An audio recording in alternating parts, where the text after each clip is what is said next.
Welcome to Coffee with the Coach. Today we are coming to you live from the Big Island of Hawaii. And actually we're live, but this thing will be pre-recorded because Magic Mike wants a chance to make it sexy for all you all out there. 52nd show, Michael. 52 times we've done this. Is it 52? Is it 52 shows. And we are getting bigger and better as we go. I got to ask you right now, this week, right now in this quote off season, but there is no off season in the NFL. What's your biggest news item for this week? What are you watching close? Well, first off, it's 99 days, JJ Watt days to the NFL season. Before you know it, Jeff, you'll be sitting eating the Gregs on a rainy day in London in a couple of months. Hi, everybody. Is it 90? Is it 99 days till? Well, it's Tuesday at the minute when we're recording. It's 99 days until. Can you believe it? Because it seems like 5 minutes ago we were sitting after the Super Bowl. You were sitting on the sofa. I was on Sky. I was tearing up, going, "What am I going to do for the next 7 months?" Yeah, and then you got hung up with this comedy act. You haven't been able to sleep since. Well, to me, you know what I'm watching? I'm watching the quarterbacks, man. I'm watching the quarterbacks because the quarterback carousel has turned. And you think about it, how critical are the first looks we get at Joe Burrow coming back off that knee surgery? Dak Prescott coming off that leg surgery that he went through. Teddy Bridgewater for your beloved orange and blue Broncos. Is he going to be able to be the starter that they think he can be? I mean, you go through the whole league and it's just like, Sam Darnold in Carolina. I mean, we're going to actually start to see these guys work with their teammates. And, really, I think for everybody, the early news has been real positive. I know that they like Sam Darnold in Carolina. Obviously, Teddy Bridgewater's got to be an upgrade in Denver. Jared Goff, I think that jury's out a little bit there, but the Lions are saying all the right things. Interesting. Brady may not take part in minicamp, not because he doesn't want to take part, but because of that knee injury. And Bruce said he's going to really watch him really, really close and just let him coach. I mean, think about it. What is he? He doesn't need to throw it, to get better. I know he wants to throw it, but right now I think it's better that he just take care of that knee and come back as healthy and strong as he can, because that we say time gets everybody, and that's really true. I didn't want to say that, but it almost reminds me of Peyton Manning. I remember watching the game. I think it was against Baltimore, going, "He's done.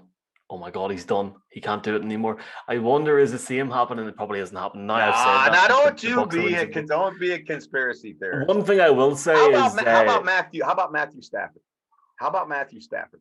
Sean McVay's really impressed, man. Oh, is he? That's what I'm saying. Is he the piece that's going to take that Rams offense to the next level? Because they're going to be good on defense again. They will. It's massively exciting, and I think if there's one guy that can get the most out of Matthew Stafford, it will be Sean McVay. I'm going to go back on what you said about Teddy Bridgewater.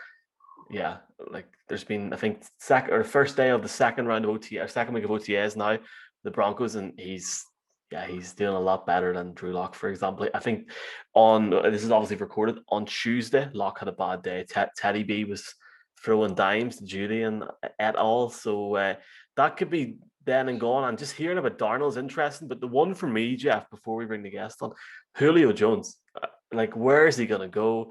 Please God, he hasn't went anywhere by the time the show's went out. But where is he going to go? That's better than that kid's game, Where's Waldo? I mean, but I still say, and I said this on Inside the Huddle, that I think Tennessee is a logical choice, and I would not be surprised if it is Tennessee. But whoever gets him is going to get a really, really good football player, and I think he still has enough tread left on his tires to make a huge impact. What a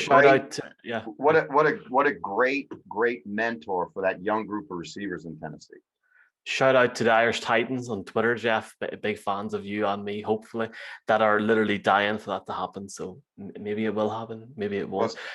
Here, you're in Hawaii. Have you met Aaron yet? I mean, have you been partying with Aaron Rodgers? Seen Patrick Mahomes? No, he's playing golf on the Big Island. No, he didn't. Mahomes, Kelsey's over here. Aaron's over here. Miles Teller, who is a big actor, is over here hanging out with those guys. So no, I don't play golf, and if they don't surf, I don't see them. So, and I don't think Patrick Mahomes surfs, although he should. I think he could probably do it one-legged. That guy, he's a pretty incredible athlete. Hey, let's get to our guy and bring out one of the really, really special guys I think in National Football League, and he is the vice president of player engagement with the Seahawks. He is the guy that basically creates the rookie symposium for the National Football League. He runs all that. He is one of the very, very best front office people in the National Football League, and he's a good friend of this show, and that's Maurice Kelly.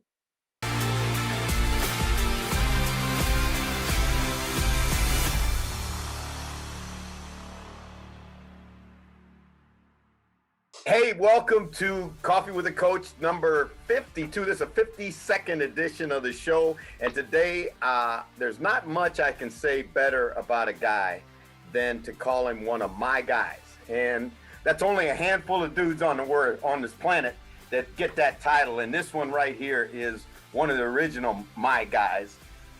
Player that I had starting in 1995 in Las Vegas, Nevada. A skinny 94. I'm sorry, Mo. It's a lot of years ago, a lot of players. But a skinny kid out of East Tennessee State that came and made our football team, had a great rookie season. And I don't know if you really know how that all came about. Do you know the story how you came to us? Well, I remember having conversation with you. I think you were in BC at the time, and my agent Cal Gibron at the time. I don't know if you guys had a relationship or what, but then all of a sudden I felt like I was going to BC. Then all of a sudden it's like, no, you're going to Las Vegas. I'm like, okay, all right, I guess I'm going to Las Vegas then. Well, okay, that is all true. And Cal Gibron had played for me at the University of Pennsylvania. His father, Abe, was the legendary head coach of the Chicago Bears. Go to YouTube, NFL fans, go to YouTube and check out Abe Gibron. He was a absolute coaching legend for the Bears. But the reason we found you is because Cal had called me about another client that he had, Donnie Abraham, who was your teammate at East Tennessee State. And Donnie was getting ready to go play, I think it was the blue-gray game, I think. Mm-hmm.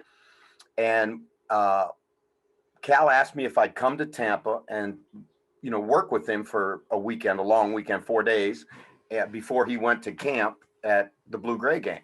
And so I worked with Donnie during that time, and we were watching film, and I kept seeing this long safety running in the alley, and I mean blowing guys up. And so I asked him, I said, I asked Donnie, I said, who is that kid? And he goes, oh, that's my buddy Mo Kelly. And I said, and then I asked about you, how were you senior, whatever. And so Cal then got you as a client also. And then I said, man, don't send that kid anywhere but where I'm at, because I want that guy with me. And that's how it all happened. I mean, it's crazy, but that's how it happened. Hey, I got to ask you, because you were a little late today, Mo, and I'm going to, as your ex-coach, I'm going to put it on you. What exactly is the fine at the Seahawks for being late for a meeting? We don't ever have anybody late. I was actually working, so I wouldn't look at that and say that was a late, being tardy or anything like that. I was actually out walking, running my mouth, two things that I'm good at. Well, I'm going to tell you something. I know this, right? Because I've known Michael Bennett since he was an 18-year-old high school senior that I recruited. So I know he couldn't have got through the Seahawks without being late for at least one meeting. That's not possible. Well, let me tell you, when Mike came to us, again, he was humble because he wasn't drafted. And so he was fighting from the ground up, did not have one issue whatsoever. Now, once he made his money, it was a little different. It's funny how that works, isn't it, with players? When they get that Benjamins in their pocket. But he's really good at not giving his money away. I can guarantee you, unless it's for a good cause. With Pele and those 4 girls at home, he has money he needs to spend it on, and that's damn sure not giving it back to the Seahawks. You know what's cool about that, and because you jarred a memory there. When I was recruiting Michael, Pele was really the reason we got Mike because of her Polynesian background. And like I got in tight with that family. And you know when it's what it's like in recruiting, you can recruit the player, but you better recruit the people that have influence on that player. And you know, it's crazy as 17-year-old kids, they already, you could see what direction that relationship was going to go. And it's really cool to see him now with that big family that he has. He spends a lot of time over here in Hawaii. Yeah, he's always over there. He's like the mayor over there. I came over and spent some time with him over there, and everybody loves him. I'm like, do they really know you? You know what I'm saying? To love you like that? Well, I'm gonna tell you. See, I'll tell you Michael Bennett's story. The University of Hawaii is in spring practice, right? And Michael is, you know, living not far away from the campus. He sees them in spring practice. And Nick Rolovich, who was the head coach at the time, told me the story. He looks down to the defensive side of the practice field, and there's this guy working with the defensive lineman, and he's in street clothes, right? And he recognizes the guy looks like a player, right? But he can't see who, and he walks down there, and it's Mike. He just came out on the practice field, grabbed a couple guys, and was putting them through pass rush moves. That's him. He is a beautiful dude. Hey, got to talk to you about, and this is, I think, going to be really interesting to the listeners, Mo. You are the vice president of what's called player engagement with the Seahawks. Now, talk about what that all entails. Okay, where do I start? So the whole process of player engagement, it used to be player development. And so when we draft a guy, or when we're going through the process of drafting a guy, I come into play. You know, what is this guy like? Who is this guy off the field? You know, the coaches know who this guy is as a player. It's my job to find out who he is as a person, you know, his background, who he is, how is he going to fit in our locker room? Can we help him develop as a person, as a man, to be the best person, the best teammate that he can possibly be?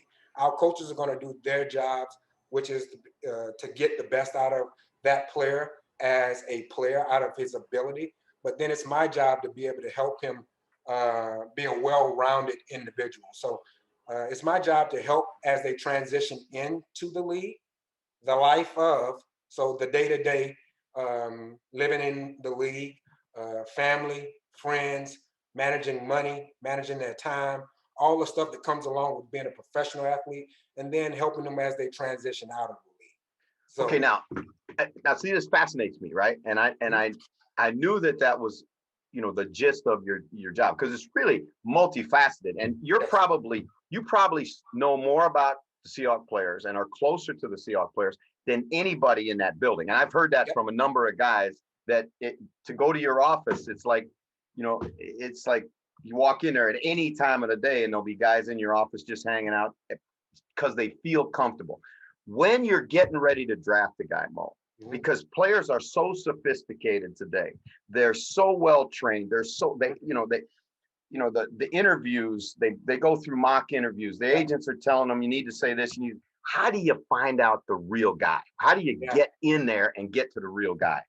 Well, one of the things that I start up, so when our season ends, boom, our season's over with, we go to the Super Bowl, we win the Super Bowl, and then the coaches take off, right? All I do is I take this hat off and put my other hat on.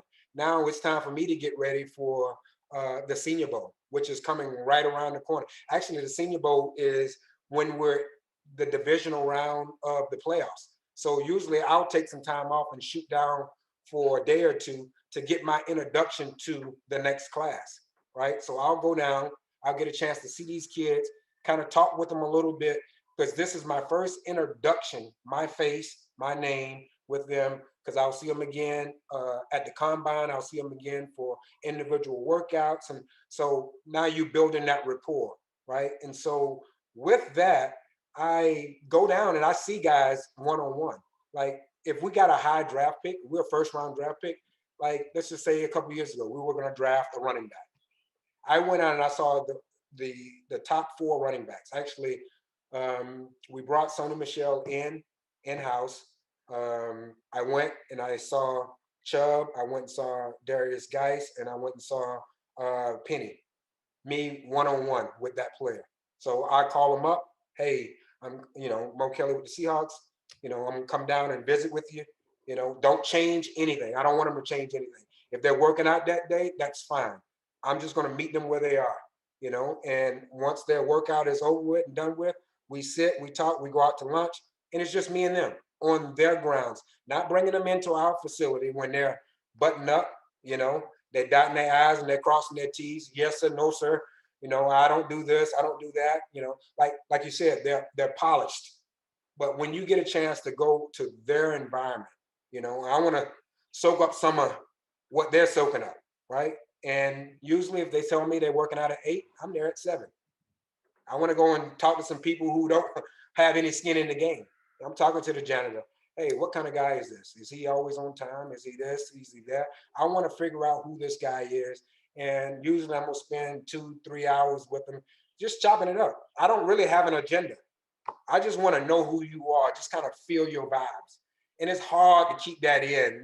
It's easy in the combine setting, right? You got 15 minutes. I can bullshit anybody about anything in 15 minutes.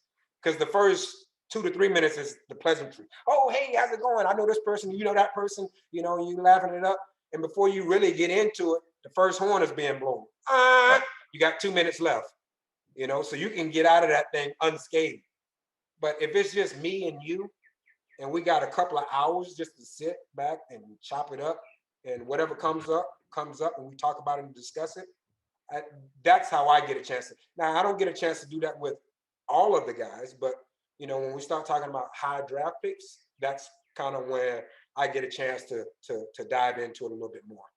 Okay, now when you go out and you're with a guy, right, and you're chopping it up, what are the red flags? What are the things if a guy says something? I mean, what are the first things right now you say, I don't know if he's a Seahawk?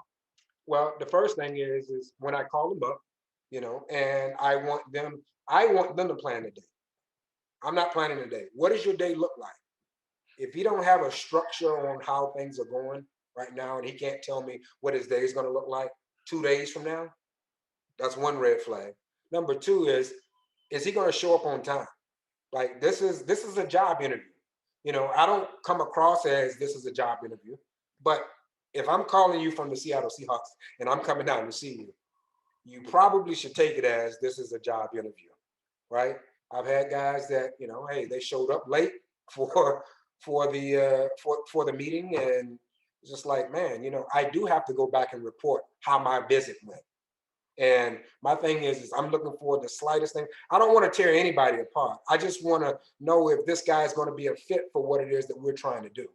Right. So when you talk to a guy and then you go back, now will you sit with Pete and the coaches together and go through what your interview was like? Do you write a report, or how do you get that information back to the Seahawks? Well, I usually I'll meet with John, our GM, and just kind of let him know, because normally he's going to give me direction. Hey, this is a guy, or our college director. Hey, Mo, we got a guy here. We still need to know a little bit more about him. We still don't know enough about him. We want you to go out and spend some time with him. So usually I'll meet with who was Scott Fitter, who's now the GM of Carolina Panthers, or Matt Berry. Meet with them. They'll tell me a little bit about him. I'll go out and see him. I'll come back. I'll report to them, but I'll also report to John. I had a good visit with this guy. This is my thoughts on him, So I'll give it directly to them. I don't usually like to write long reports or anything like that. I like to verbally give them. I write down notes, and I'll just give them my take on the individual. All right. So a couple of years ago, probably more than a couple now, but you go to the University of Wisconsin to see a 5'11" quarterback who transferred from North Carolina State. Did you have any? Were there not red flags, but were there green flags where you said this guy right here, we got to get this guy? Well, John Snyder was the guy who fell in love with Russ. John fell in love with him, and he had to have him. He was intrigued by everything Russell Wilson, and he just had a good feeling about him. I didn't get a chance to. I saw Russ at the combine I did not go out and visit with him, but it was a telling story. Once we drafted him, and we were lucky to be able to get him where we got him at. You know, everybody I think thought it was a reach getting him in the third round, but when he came in the first day, he came to my office and he introduced himself. You know, my name is Russell Wilson. You know, I'm like, "Oh, I know who the fuck you are, right? You know, we drafted you." And he said, you know, I just wanted to let you know that we're going to win multiple Super Bowls here. And I'm like, Get out of here. Get out of here. The first time the first time I met him, he came in my office and he told me that. And I'm like, he need to get the hell out of here. It's this rookie, you know, we had just paid Matt Flynn, you know, good money, right? And I'm like, you know, Russ will be lucky to be our third quarterback, right? And, you know, long story short, you know, he comes in, he does this thing. And I actually went home and I told my wife, I said, I had a intriguing conversation today with the rookie. She was like, okay, what happened? And I told her, and she was like, okay, and I said, yeah, I fucking believe him. No, like it was something that was eating at me like, why do I believe this guy? He's done nothing in this league. Hadn't thrown a pass in the Haven't NFL thrown a yet. pass, but how confident he came in there and said that, right? I believed him. Now, fast forward a year after the fact, this the night before the Super Bowl. He calls me up and he's like, Mo, I need your help with something, you know? So I'm like, okay, I'll get it all taken care of. He's like, hey, you remember the first time we met? I said, yeah. He said, we're going to win the first one tomorrow. I said, oh, shit. Okay. And we did it. No doubt. Hey, you know, one of the things that's intriguing to me, and being an outsider, not being on the inside, so I need a little inside scoop Yeah. here. Dynamics of football teams are so incredible, and you know that overused word culture and all of that.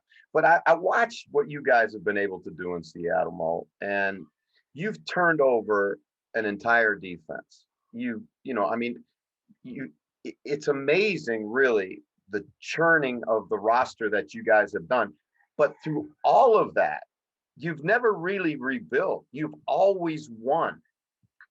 What is it about that? I mean, obviously Russell has a great part in that, but when you start losing Marshawn Lynch, Richard Sherman, Michael Bennett, on and on and on, I'm talking about high profile, great football players. Yep. And somehow you find a way to just keep getting W's. Yeah. Well, I tell you, it's the organization, and it really starts from the top down. You know, it starts from the top down, from Pete and John, Chuck Arnold, who is our president, our team president. And it's just the culture of this organization. Like we never look at it as, oh man, we got to rebuild. We just reload, right? And you said it. Russell obviously is a big part of that. Bobby Wagner is a big part of that. Those two guys, we were fortunate enough to draft those two guys in the same draft, right? So we drafted Bruce Irvin, the first pick, then we got Bobby Wagner, and then we got Russell. You know, those three guys, I mean, you know, those two guys have been the cornerstone of our franchise for 10 years. And how they go about their work, you know, when your best players are your hardest workers and your head coach is always about competing, like that is Pete Carroll to his core, and John Snyder. They always compete. That, you know, it's just like doing things better than they've ever been done before, and that's the mentality. And when guys get here, they understand that we're going to treat them with respect. We're going to love up on them, but we're going to push them and we're going to be demanding as well. You know, I think guys can respect that. You know, is nobody going to be talked down to? You know, everybody has a space or a say in this organization, and as long as you come here and you work and you got the right attitude, we will win. Okay, now that is such a double-edged sword because you know you played professionally. Yep. When you compete as hard as you guys do, and I mean your practices are full on, full speed, offense against defense.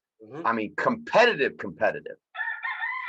But yet there's no division. There's none that I can see as I watch your football team. There's no, well, you know, the offensive line can't protect the quarterback, or the defense can't run, whatever. You know, how those clicks can start in a football team. How do you avoid that? How do you be so competitive, so hyper competitive, offense against defense all week long, but yet when Sunday comes, it's one team and one thought?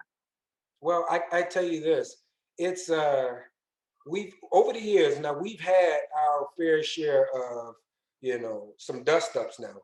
Like this is like the height of dysfunction now. That this is a damn circus inside here. Don't ever get that twisted, but it's our circus, right? And we know that our guys and how competitive they are. I mean, they can be fighting each other and then they blow the whistle and it's time for practice to be over with, and they're walking off the field hugging each other. It's like your brother, right? You can fight his ass, but nobody else is gonna fight him, right? Yeah. Or we're gonna be fighting together. And so Yeah. that's the love of this organization, the brotherhood, that we're gonna compete our ass off to make each other better. When Sunday comes, that's the easy part. All right, now I see a video of OTAs, and your 70-year-old head coach is in a strip drill with a quarterback, I think it is. And then the next thing I know, he's ripping he's on the ground. He tackles the guy and trying to rip the ball out. That's Pete. I mean, that's Pete to his core, man. Again, if you ever get a chance to come up and visit and just watch practice, he's throwing the ball around constantly. He's running around. When drill ends, he's running to the other end of the field. Like he's constant. Lunchtime, he's playing basketball in his khakis. That's him. All right, now, true or not true? All right, true or not true? Because I have heard this saga, story, legend, whatever you want to call it. Russell Wilson is walking out of the parking lot the night before his first game as a Seahawk, and Pete's shooting baskets on that hoop you guys got outside. Okay. And Pete tells Russ to come on over, and they start shooting baskets together. And then just in the middle of the conversation, he goes, "Oh, Russ, you're starting tomorrow." Is that true? I believe that is true.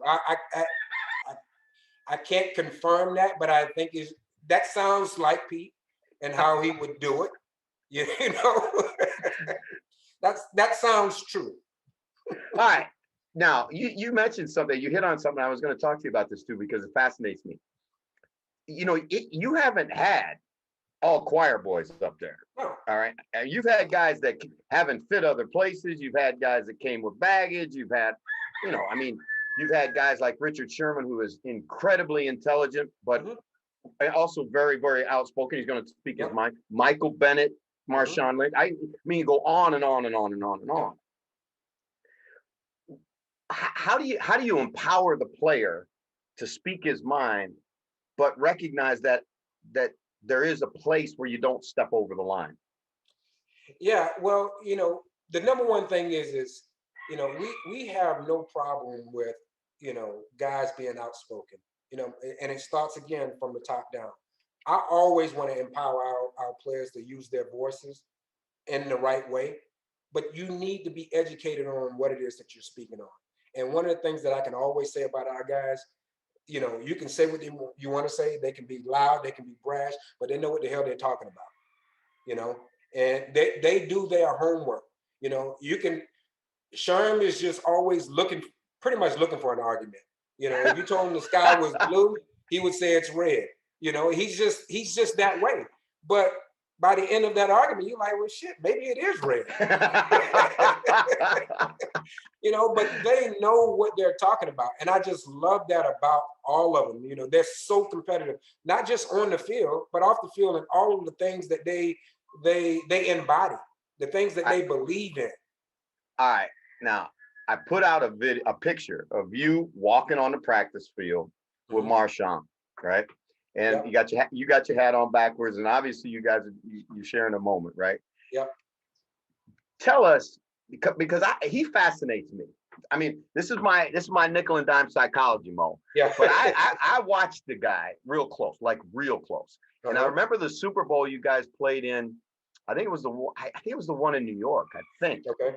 And where he wasn't going to talk to the media and that whole deal. First of all, I think the guy is really smart. I mean, like, not a little bit smart, like really smart. He don't want you to know that, but he's really, really smart. And in his own way of saying it, I have heard him say some things to younger players that veterans really need to say to younger players. You're absolutely right. This is one of the smartest guys that I've ever been around. He is very, very thoughtful in how he does things, and he twists and turns things the way he wanted to go, and it's not very many people can do the things that he does the way that he do it. He is really unique in how he's going to push the boundaries, but he's very, very, very, very smart, and he's going to give his insight or his thoughts on things when he see fit. Like, he can touch a group of people that a lot of people can't touch. Like, he has a voice. He loves where he's from, Oakland. He represents that like all day long, and he's prideful, and he is very, very, very smart. You know what? He's got a charisma that it transcends racial boundaries. It transcends age boundaries. Like I've seen little old ladies that just love them some Marshawn Lynch, because I think people see him as being a guy that isn't afraid to say what he thinks, isn't afraid to be who he is, but yet somewhere behind all the gold teeth and the hat on sideways and all, there's a genuine good dude. He is. Let me tell you, and he may not like me saying this, but he does so many great things that people don't know anything about, and he don't want them to know. I'll just give you some insight on.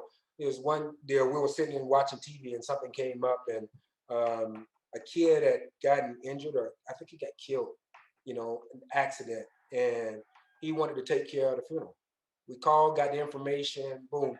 They didn't know who did it. He didn't want them to know, but he took care of everything. Wow. Like he makes moves like that. But then let me tell you another side of him. So he got fined for something, right? And I'm just like, no, you shouldn't have got fined for that. He's like, man, you need to take care of this. I'm like, well, first of all, I don't work for you. He's like, man, what are you talking about? I said, I don't work for you, but I'll work on, he's like, okay, cool. He came back in there. He's like, hey man, did you ever get that taken care of? I was like, yeah, I'm gonna call him and get that all squared away. I said, he's like, I thought you said you don't work for me. I was like, you know what, man? Screw you, man.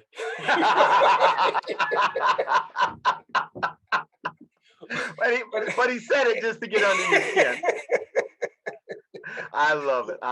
Hey Mo, we got a lot of questions from Seahawk fans all over. You got a couple minutes. You can answer some questions from our viewers.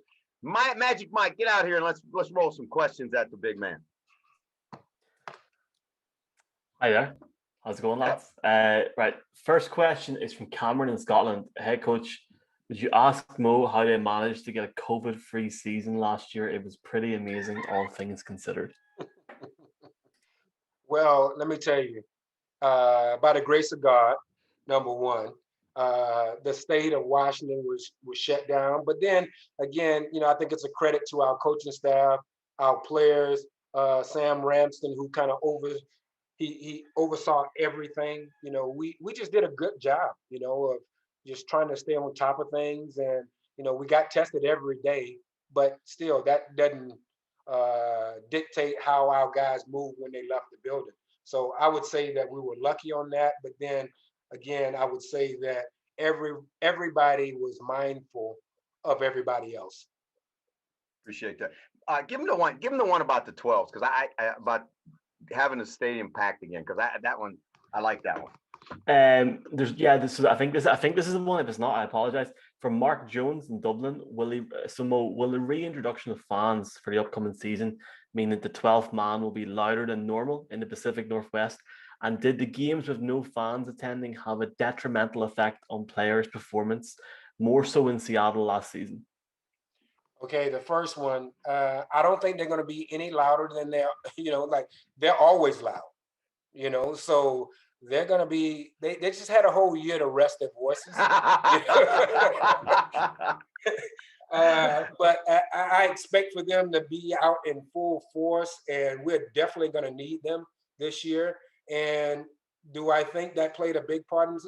I do, especially at home, because that's a home field advantage for us. Oh, I don't think there's any question about it. You go up in that stadium and you can't hear yourself think on offense. And how many times all those false start penalties you guys usually get, and the momentum that crowd brings, because like you say, they've got a whole year to rest those vocal cords, man. It's going to be deafening in that joint. I've seen some amazing things that happen in that stadium. I mean, I just sit back and I just watch, and I'm just like, something amazing will happen. Like it's a magical stadium, man. And I've seen so many different things, from Romo fumbling the snap in the preseason, to us playing one of the worst games, then us winning the game at the end to go to the Super Bowl and NFC Championship game. I mean, just amazing game. 11 false starts against the Giants in that stadium. I mean, it's been amazing stadium, and to have those fans back in there, man, we can't wait. Another question, Jeff? Yeah. Yeah. Right. There's one from a guy that watches every week, Fred Flunk, and Jeff knows who he is. He's from Ireland.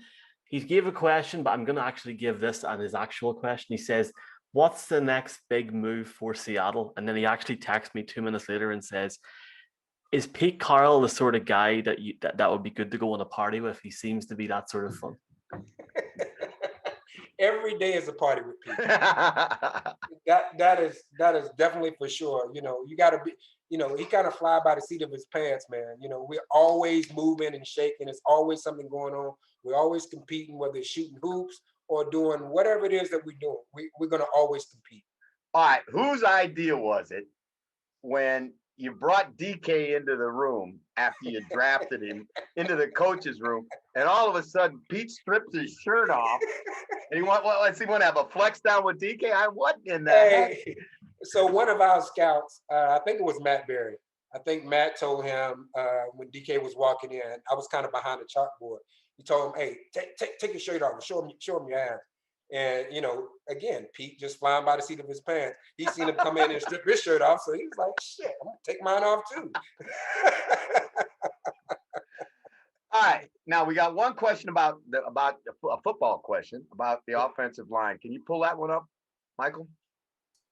I will do my best. The good thing is this is recorded, so I can edit it afterwards.